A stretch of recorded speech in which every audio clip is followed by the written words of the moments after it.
yo, that's a boy.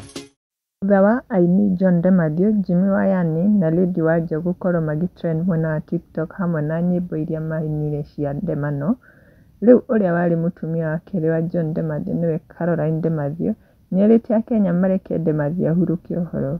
Gũtakũmakania ahikanĩtie maita maigana kana ahikĩtie ũũ. Ndeto ici ciumĩrĩtie thutha wa interview ĩmwe gwĩkwo ĩrĩa ĩhithũrĩtie ndeto nyingĩ ciĩgiĩ DeMathew na aini aya erĩ ciĩgiĩ wendo.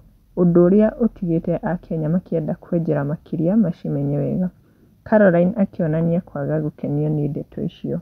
Mafans nĩmarutĩte mawoni mao. Kairĩtu ka Wangigĩ kaugĩte DeMathew orio arauga atĩa hihi. Nake Jane Karinga arauga acha waongee lakini sisi tulijua bibi wawili. Continue resting in peace John DeMathew, our hero. Mutumia wa kerĩ kana wa 22. Nake VG arauga Gĩkũyũ nĩ ta mũrogetwo na mũhahe. Nake Mũthoni wa Mwangi, being a Kenyan qualify one for hardship allowances. Mpaka wa wafu naongelea. Resting in peace means all good and the bad goes with the person to the grave. Wakwa nĩ worĩra. Iria cia arĩa.